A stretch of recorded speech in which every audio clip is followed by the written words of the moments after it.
जय हिंद दोस्तों, welcome to my YouTube channel RK. Educational system.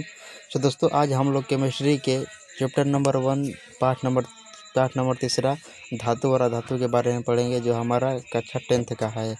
तो यह चैप्टर बहुत ही मज़ेदार है। इस चैप्टर से बहुत सारे क्वेश्चन पूछे जाते हैं।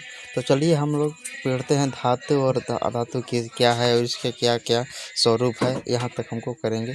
तो देखिए, यहाँ पर हमारा पहले क्या है, धातु पहले किसे कहते हैं। धातु यानी क्या है, मेटल क्या है। तो ऐसे तत्व जो इलेक्ट्रॉन को त्याग कर धनात्मक आयन प्रदान करते हैं उन्हें धातु कहते हैं। जैसे सोना, चांदी, कॉपर, लोहा इत्यादि धातु होते हैं।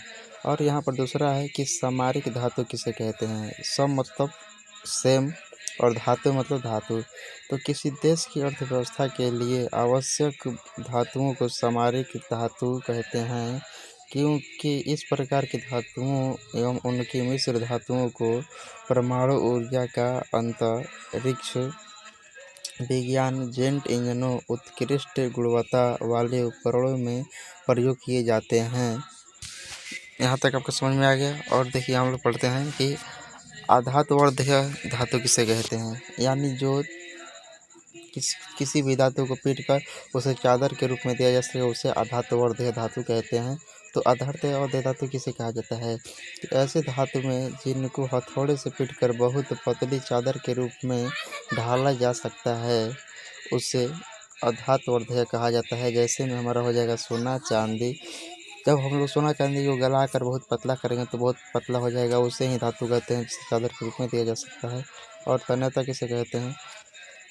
धातुओं का एक ऐसा लक्षण गुण जिसके कारण धातुओं को तार के रूप में खींचा जा सके, उसे हम लोग तन्यता कहते हैं। ऐसा धातुओं का लक्षण गुण जिसके कारण धातुओं को तार के रूप में दिया जा सके, उसे तन्यता कहते हैं। जैसे कोई भी पदार्थ हो, उसको हम लोग तार के रूप में खींच देते हैं, उसे हम लोग धातु कहते हैं। जैसे एल्युमिनिया हो गया, आप लोगों ने एल्युमिनिया का तार देखा होगा, उसे हम लोग तन्यता कहते हैं। और उसके बाद आता है भर्जन क्या है। ये क्वेश्चन बहुत बार पूछा गया है मैट्रिक के बोर्ड परीक्षा में, यहाँ तक आपको याद रखना है। ये VVI है, आपको यहाँ तक याद रखना है, ये VVI क्वेश्चन है। तो भर्जन क्या है। वायु की उपस्थिति में अयस्क को गर्म करने की प्रक्रिया को भर्जन कहा जाता है। वायु की उपस्थिति में अयस्क को गर्म करने की प्रक्रिया को भर्जन कहा जाता है। और अयस्क किसे कहते हैं वो लोग हम बात करेंगे पहले आगे। इसको पहले समझते हैं कि निस्थापन किसे कहते हैं। कि वायु की अनुपस्थिति में अयस्क को गर्म करने की प्रक्रिया को निस्थापन कहते हैं। वायु की उपस्थिति में अयस्क को गर्म करने की प्रक्रिया को भर्जन कहा जाता है। और वायु की अनुपस्थिति में अयस्क को गर्म करने की प्रक्रिया को निस्थापन कहा जाता है। यहाँ तक आपको ध्यान रखना है। और समझिए, यहाँ पर समझते हैं।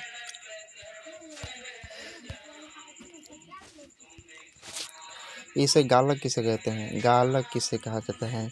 यहाँ पर हमारा है गालक वे पदार्थ जो धातु मल को सुगमता से द्रवीय पदार्थ में बदल देते हैं, उसे गालक कहते हैं। वे पदार्थ जो धातु मल को सुगमता से द्रवीय कर देते हैं, उसे धातु मल कहा जाता है।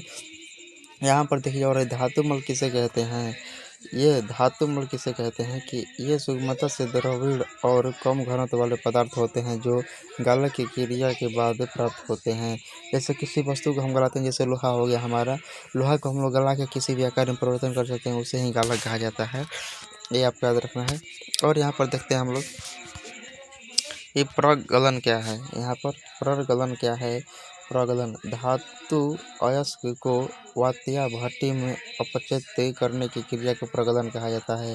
धातु को अयस्क को वात्या मिट्टी में डालने की प्रक्रिया को उपचयित कहा जाता है। यहाँ पर आपको याद रखना है।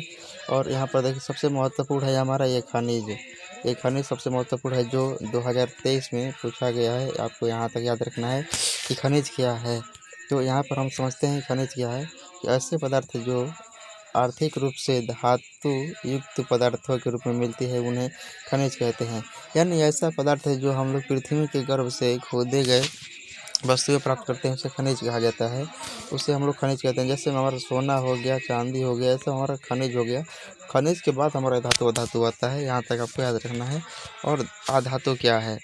अधातु क्या है। वैसे तत्व जो इलेक्ट्रॉन को ग्रहण करके ऋणात्मक आयन प्रदान करते हैं, उसे अधातु कहते हैं, यहाँ तक आपको याद रखना है। और अधातु किसे कहते हैं? धातु व धातु में अंतर पूछता है तो आपको ये दोनों परिभाषा लिख दीजिएगा, उसमें आपको 2 नंबर मिल जाएगा। इसके बाद आपको और देखते हैं हम लोग, अति चालकता क्या है? अति मतलब बहुत जल्दी और चालकता मतलब चाल।